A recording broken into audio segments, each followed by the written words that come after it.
I'm Dacia Richards and welcome to Monday's edition of the Regional News. We begin with news from Brazil.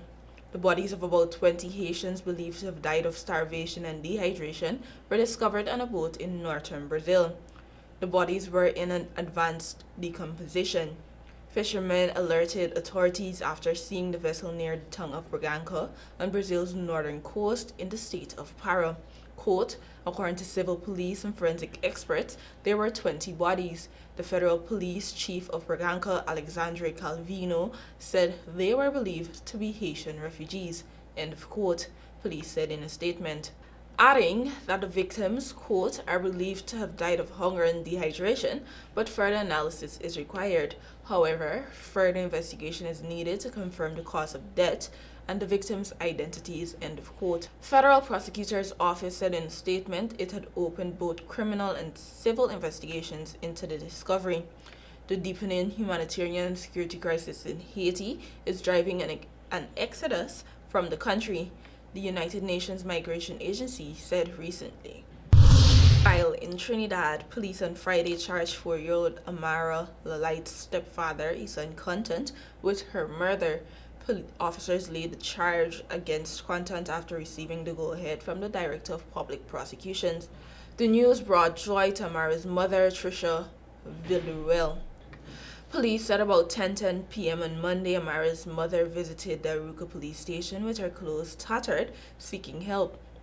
Officers who took her information later escorted her back to her home, where the child's body was found in one of the bedrooms. Her head was found in a barrel at the back of the house. Amara's autopsy revealed she died of blunt force trauma to the head and decapitation.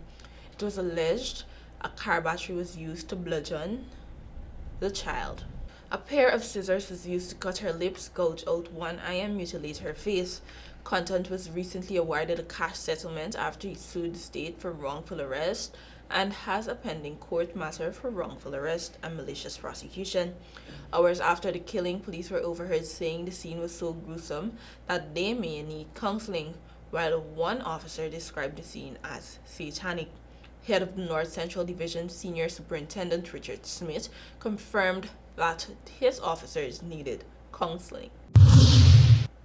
Finally, news from Grenada.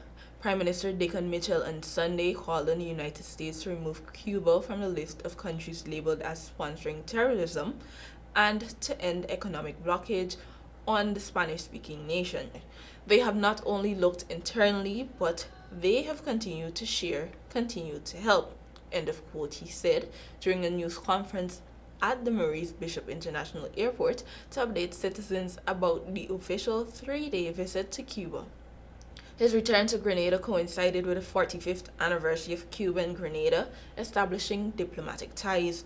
The UN General Assembly in November 2023 voted by a large margin against the U.S. economic and trade embargo against Cuba, first imposed in 1960.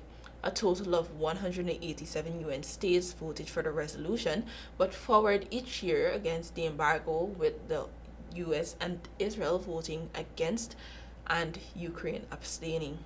The Assembly voiced concern that despite its resolution dating back to 1992, quote, the economic, commercial, and financial embargo against Cuba is still in place, and that the adverse effects of such measures on the Cuban people and on Cuban nationals living in other countries, end of quote.